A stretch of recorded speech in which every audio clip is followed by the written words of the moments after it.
What's up guys, Joe here, welcome back to my channel, and today we are back with the Pro Cyclist save, I think episode 10 right now. And of course, in the previous one we really struggled quite a lot at two different stage races, but today a chance to make up for it, and that is because we have the Trofeo Lagueglia before we head to Strada Bianca. I think our first World Tour level race. We'll also be heading to Tirreno Adriatico as well in this episode, so really by far the best races we have been to so far in our career. So Lagueglia is first, a hilly classic, definitely to our strengths. We have Mark Hirschi and Colbrelli here. They'll be very difficult to beat. Filippo Baroncini will be interesting to see him riding for Trek Segafredo, but I'm quietly confident about our chances for this race. And quickly, the sponsor objective is a top 10, so that is at least what I want to achieve. Away we go then, and look at this. We are given the leader outsider role by Benji Naesen. His objective is a top 15. Okay,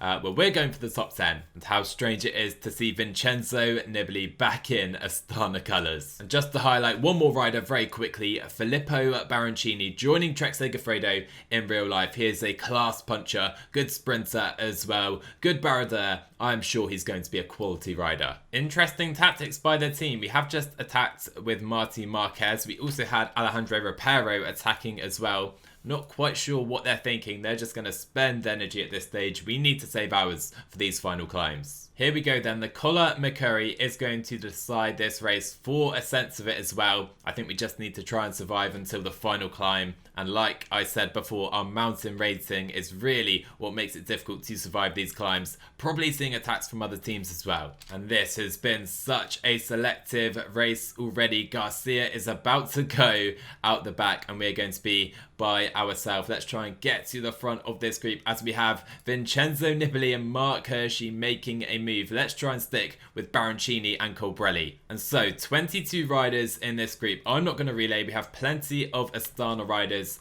and we have Vincenzo Nibali dropped by Mark Hirschi, so they may relay because Nibali has been dropped, although he is chasing back on. But look at Astana, they're not confident in Nibali and they're chasing him down right now. Unbelievable tactics. But this is all over the road right now. Everyone is completely cooked. I just missed that move with Baroncini and Colbrelli entering the final climb, and that could be costly for us. But let's come into the foot of the climb, put in a little dig, but those guys are gone up the road. Look at that. Hirschi has been caught, Baroncini has caught them, Colbrelli is still up the road, and we just about missed the train. But can we get back on here? And I don't think anyone else from that group is going to make it back on, but look at that ride from us. We are back on to the front of the race. Hirschi is here. Let's try and get in his wheel, but can we follow Mark Hirschi into this descent? I think for the moment the answer is no, but I am actually going to try and follow Hirschi up the road. 7k remaining, a big kick required from us to get to Mark Hirschi's wheel. And look at this ride. This is probably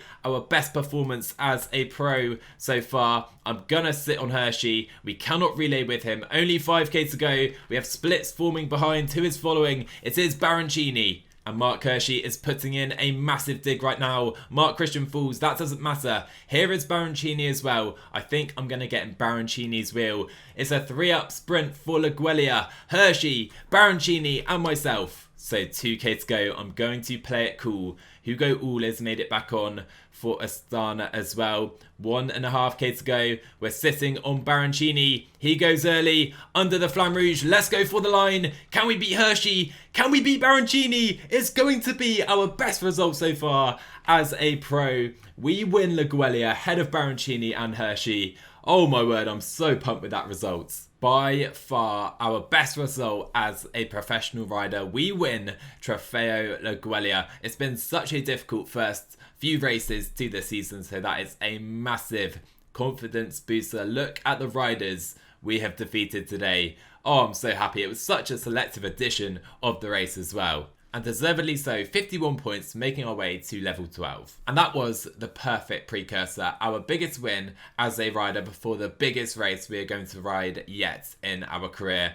against Van der Poel, Wout van Aert. The list goes on. Remco is here, Kwiato is here as well for Strada Bianca. One of the best races of the season. Let's go. Away we go then, alongside some of the world's best riders here, of course. And we get +1 day. It's not too bad. Remember though, we are a secondary axis of Northern Classics. So I am hoping we can deal with the gravel sections okay today, and maybe, just maybe, I am dreaming of a dream result at this race. So it's been a pretty difficult start to the stage, but we are represented up the road today in the breakaway by Lorenzo Fortunato in a pretty strong 8-rider group, although Puccio has fallen for some reason. So Nielsen Paulus attacks, entering one of the next gravel sectors. Sonny Colbrelli is following. Do I follow this move? Ethan Hayter as well. Alessandro Covi. I think, you know what? I may try and just follow some attacks off the front at this stage because, yeah, we have plenty of energy and it could be a nice little move for us to try and gain an advantage before the later gravel sectors, but that move reels in. But look at our energy, guys. We are looking fantastic, and so is Lorenzo Fortunato up the roads. And look at the state of this race. We have 45 riders left in the peloton. Most of the favourites still here, of course, but this has been super selective already, and we look great. Honestly, we have so much energy. Yeah, we are looking in fine shape, apart from our lack of water and lack of teammates. However, by myself entering the gravel sectors, it's far more important to try and stay to the front. I'm pretty sure the Monte Samari, this is where the race usually blows up, and I'm going to be right in position trying to follow any attacks as well. And so we still have 38 at the front. We still have Fortunato at the front as well. I'm wondering if I should try and launch an attack, but with our rider up the road, I honestly feel the best tactic is just to follow from this group. And so the Monte Samari hasn't quite exploded this group like I expected. 24 riders here. It's pretty selective, but not massively so, and still the early breakaway survive over a minute up front with Fortunato in that group on a +5 day as well. I'm really resisting the urge to attack. We still have some teammates in this group. For example, Tamulan is here for the world champion Wout van Aert. So I think the best tactic still is just to stay sat in. But we are so strong today with Fortunato up the road. I am really dreaming. And now Fortunato is at the front of the race with only 3 other riders as well. Let's focus on our own race though, because I need to be alert when those attacks go off the front. Here we go then, the next gravelled sector, but again, no moves are taking place. Van der Poel and Van Aert are being so patient today, especially considering there are still 7 riders at the front of the race. But Fortunato, on that +5 day, I have to trust him up the road. And now it's Alessandro Covi leading Mark Hirschi to the front of the group. Surely some of these teams have to make their move on this gravelled sector right now. But one rider making his move up the road is Lorenzo Fortunato. Again, look at this. Alessandro Covi still has something left. He is giving his all for Hirschi, but no attacks, and we're still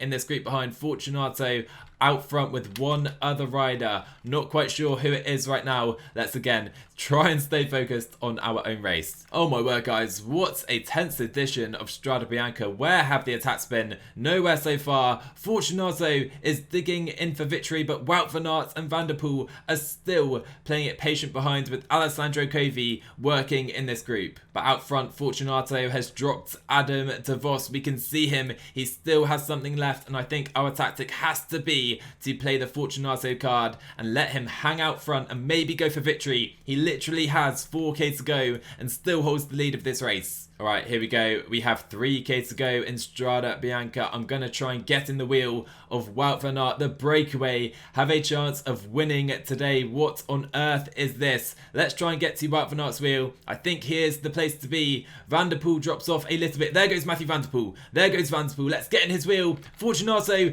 does he have it today? We are going to try and follow Van der Poel. Fortunato's going to lose it. Fortunato's going to lose it. Fortunato is going to lose at Strada Bianca, and coming across the line first, it is going to be Matthew Van der Poel. I thought we had it for a moment. He just beats Wout van Aert, and we cross the line just behind our teammate in a respectable 6th place. 5th and 6th for EOLO-Kometa. Could it have been more today? Van der Poel and Van Aert just about untouchable. Look at the riders though. Ethan Hayter, Sonny Colbrelli, Hirschi, Benoot, Quieto, all in the top 10. We're there as well, alongside Lorenzo Fortunato. What an effort from the 25-year-old today, but he was just caught at the end. Nonetheless, our first World Tour race, first top 10 in World Tour as well, bringing us the big points. Almost at level 12 right now. We can get that at Tirreno coming up. Before that though, one more Italian race, probably for the sprinters. There are some hills. Let's try and hold on to the front and maybe cause an upset in the sprints. So the race has settled down. We do have a rider in the breakaway. Nibali is on the front. I don't know what's going on. We're just gonna, like I said, sit in this group and see what happens. And again, interesting tactics from DS Naesen. He fires Marty Marquez up the road. Remember, the winner of Casca San Sebastian last season, trying to join our other teammate up the road. There we are, the breakaway have finally been caught, and a couple of riders in our team are struggling. The pace has been quite high, and there is a chance maybe we can escape over the next two climbs. So 74 riders here for the final ascent of Mountain Pass 1, as the game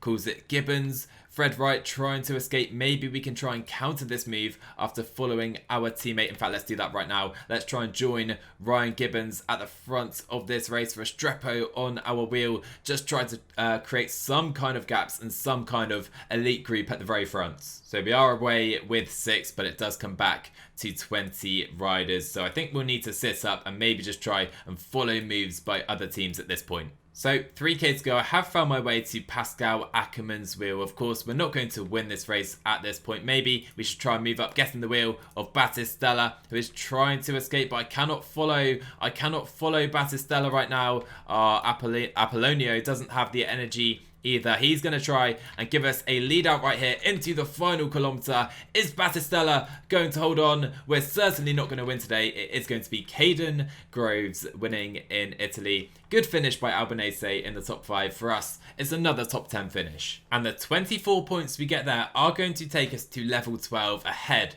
of Tirreno Adriatico. That is absolutely perfect. Let's take a look. So the first thing I'm noticing is that literally no upgrade is giving us any mountain at all. That is an absolute stinker. I was looking for mountain or sprint. There's hardly any giving any sprint upgrade either. So I think for now we will take the sprinter upgrade, upping, of course, our sprint a little bit, prologue as well. Fairly overall upgrade, but I was really hoping for more here. And for now, I've given the skill point to attentiveness, so a little more XP coming in per month. And so we stay as a 74 overall, but looking very, very nice now. 76 hill, 76 acceleration, but I really want to develop into a more well-rounded rider. However, those 3 results to start today's episode, top 10s, including a victory and a top 10 at Strada Bianca, really have put our name on the map ahead of Tirreno Adriatico. And I did want to check, we are now in the top 20 in Super Prestige individual standings. What a start for us. The team not quite there just yet, but really happy with that ranking, particularly after our shocking start.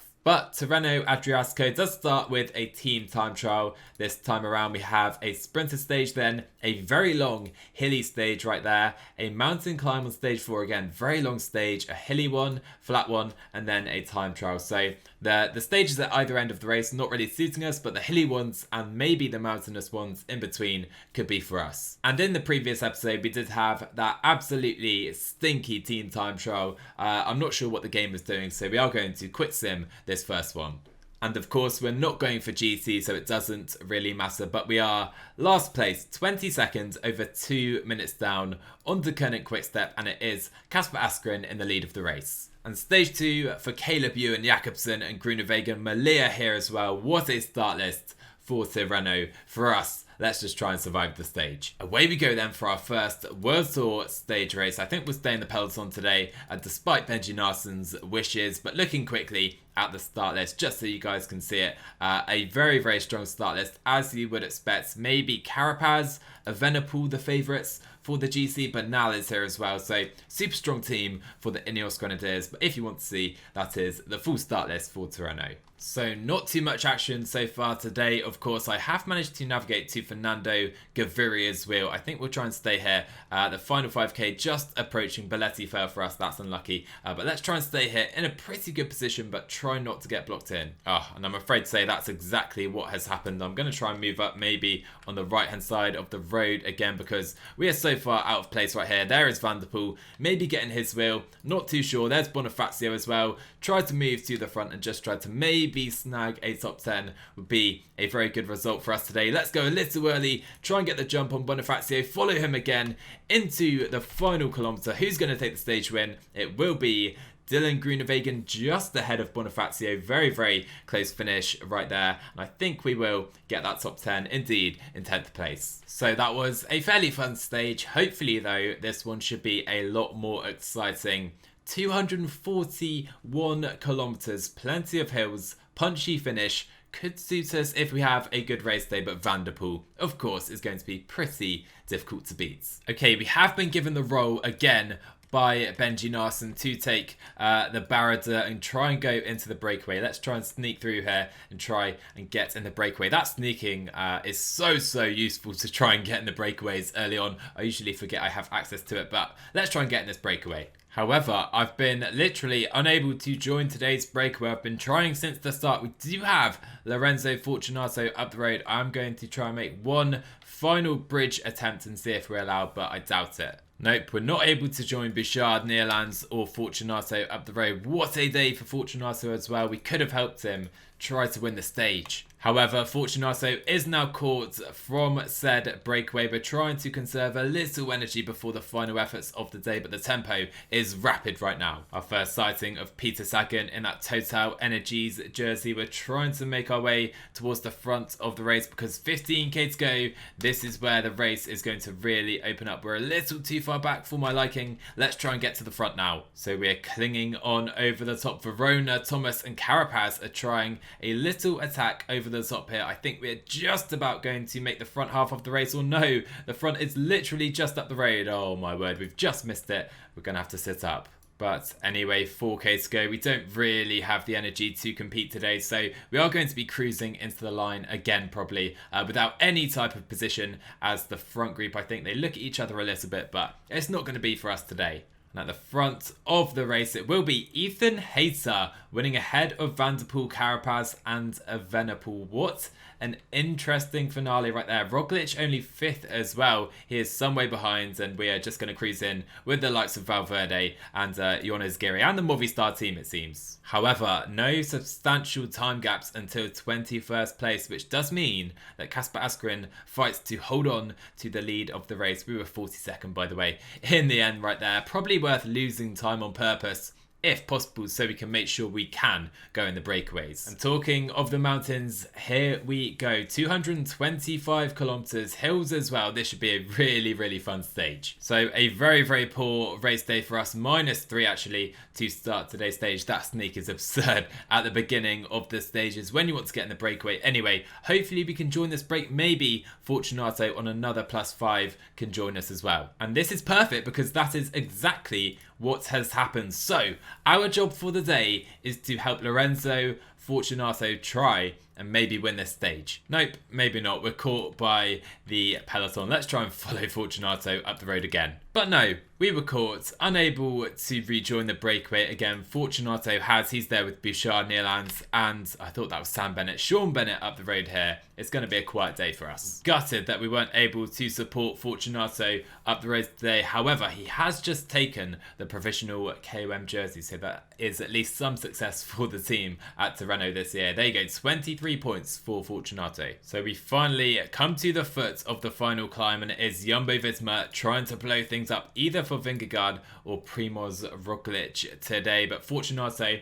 it is a solo mission at the head of the race today for Fortunato. There he is, just to the left of our screen. The moto not quite recording him correctly. There we have, there is Fortunato 2 minutes up the road. It's going to take quite the effort for him to win from here. And it's a shame we can't quite get involved in these battles just yet. Carapaz is dropping Primoz Roglic. Look at this. He's got Geraint Thomas further back. Bessiel and Remco trying to bridge up to Carapaz, but he is putting Roglic to the sword right now. However, we actually have 3 riders coming to the line. It is Roglic, Carapaz and Geraint Thomas, and it will be Richard Carapaz just defeating Primoz Roglic, who will go into the lead of this race because Remco Evenepoel is too far behind. He's a minute back, finishing 4th. Fairly good result there. Sobrero as well in the top 5, but for us, we are 9 minutes down. Carapaz wins, but Primoz Roglic takes control of Tirreno Adriatico this season. With the time trial coming up, he surely won't lose the race from here, even with Remco still behind him. But for us, cool to see EOLO-Kometa on the podium. One of our goals surely now has to be to help Fortunato. And a punchy finish today may be the stage that suits us the best so far. Could be a reduced bunch finish, let's see. And we also get a very nice +3 day. Benji Naesen wants us to be a Barada. Could this finally be the day we are allowed in the breakaway at Tirreno Adriatico? And what a breakaway group we have at the moment. Just 3 riders. It's Fortunato, myself, and the GOAT Bauke Mollema up the road. I think we're going to be allowed clear here. What is Mollema's GC time? He's 5 minutes down. We should be okay. Even if Bauke Mollema is going to sweep up the first points, Fortunato is going to confirm, I think, the KOM jersey today. So he can just pick up the points whilst we're going to sit in the wheel. I said we'll work for Fortunato, but I think I must say the stage today suits us better. He's asking us to ride for him. I'm going to ask him to ride for us as well with a better puncher. Come on, Lorenzo. This stage is for me, not you. Okay, but an interesting situation because we do have Nederlands Bouchard and Sean Bennett trying to bridge to the front of the race. I think they're going to as well. Yep, there we go. The breakaway is 6 riders strong, doubling in strength right now. And right now, I would absolutely love to have Lorenzo Fortunato at my disposal, but it seems DS Naesen thinks that Fortunato is the leader over us, and the peloton, I think, are going to hunt us down here. Okay, look at this. We have gone clear. Fortunato just absolutely hammered that last climb. We have a few riders trying to bridge. Is that Ties Benoot from the peloton now trying to bridge? I'm going to try and make Fortunato do all of this work for us, and hopefully he can pull us towards the line. But the peloton, like I said, they are coming quickly. Okay, so we have been caught by Arndt and Benoot, but you can see the peloton are literally right behind us. We are about to be caught. We can probably see here. There you are. There is the peloton right behind us. We are about to be caught. Let's sit up and try and focus on winning this if we can from the peloton. So 38 riders left, 12k to go. We do need to try and recover a little bit. Ethan Hayter is working on the front, surprisingly enough. Let's try and move up in this elite group. And here we go. There are 6k to go. A few attacks are taking place. I'm certainly not going to chase them down. It's Carapaz attacking Jumbo-Visma. Have to do that work surely on the front. I think we can definitely try and go for a top 10 today, but Remco Evenepoel is attacking Primoz Roglic and even Carapaz to try and get back some kind of advantage ahead of the final time trial. But we're still in position here, 3.5k to go, and Remco cannot quite drop Matthews or Carapaz. Whilst we survive the initial climb, 2.5k to go. I think that initial group have gone. Let's try and kick out of this corner away from the group behind, but Roglic needs to surely do the work. We'll get in his wheel instead. 1k to go. It's not going to be the best result in the world for us today, but up the road it is going to be, I think, Carapaz or Remco. It is Remco Evenepoel winning the stage just about, whilst we, I think, are going to have to settle for a top 20 just outside the top 10 today. Could have been more. Not quite to be for us. Pretty cool to see Remco fighting back in the GC. We were right there in the main GC group. Promising sign for sure, but Roglic still holds the lead. And look at this, we get massive points for our first breakaway, our first proper breakaway in the World Tour. And a flat one today, the sprinters should return to the fore. Okay, we have 8k to go. We do have a split, and quite a substantial split as well. 50 riders, quite some way off the front of this race. I'm in the wheel of, I think, Tim Merlier. Let's maybe try and get in the wheel of Van der Poel, Philipsen if we can. Baggioli is here. Remco is here. How do we play this? I wanted to try and lead out Eric Vetter, but he is now not at my disposal. So I have managed to snag the wheel of Caleb Ewan here. If only we were a slightly better sprinter than we are right now, because we are in such a good position towards the front of the race. Look at me trying to hold Caleb Ewan's wheel. It's pretty pathetic right now, I must admit. Let's maybe get in the wheel of Marek Show instead into the final kilometre under the Flamme Rouge. Merlier versus Jakobsen. I think Fabio Jakobsen is going to be beaten by Caleb Ewan today. Merlier will be second, Jakobsen in third, and we get swamped on the line. But no GC changes today. It's time to focus on the final stage. But quickly, Roglic still leading. Carapaz, Thomas and Evenepoel are all within a minute. You can see the full GC for us. Entering the final stage, we're in 53rd position. And the flat time trial to finish, let's see who can win Tirreno Adriatico this season. Our effort in the final stage of Tirreno begins then, and we get a very nice +4 there. I think the best we've had all episode in the stage that suits us the least. Now under the Flamme Rouge to conclude our first Tirreno Adriatico, our first World Tour stage race as well. How far down on Cavagna's best time are we? 47 seconds. To be fair, it's not too bad. So I think Cavagna is just about going to hold on to his best time. Let's see Remco cross the line though. Here's the final real threat before Primoz Roglic. 8th place for Remco. Can he move ahead of Geraint Thomas in the GC? Let's see G across the line right here, and Geraint Thomas is going to hold on to that podium place. And of course Carapaz nowhere in the TT. Let's see if he can hold on to that podium. He may be overtaken by both G and Remco, whilst Primoz Roglic, although not competing for the stage, wins Tirreno. Remy Cavagna wins the final stage. Great day for the Frenchman on the bike, but Primoz Roglic wins Tirreno, and it is Geraint and Remco jumping ahead of Carapaz in the GC. For us, we actually moved up a place in the time trial. That is something I did not expect to say. Let's see where we were. 76th place, 48 seconds down. That's not too bad, you know. We take that for sure. Also, Fortunato winning the KOM jersey for the team. Well, there we have it. Our first stage race in the World Tour complete. 40 points in the bank, and we are halfway to level 13, which will unlock, I believe, all of the races, the Grand Tours, the monuments as well. So that'll be a big milestone for us. I really hope you enjoyed today's episode though, guys. We massively improved our results, even though Tirreno wasn't the best for us personally. We have the copy of Bartoli up next. Also, our first Belgian Classic at Ghent. Webcam. Looking forward to that very much, and we will be heading towards the Tour of the Alps. And now, as a 75 rated rider, I bid you farewell for another Pro Cyclist episode. If you enjoyed, smash that like button down below. Massively helps the channel out. Drop a sub as well if you're new, and I will see you guys in the next one.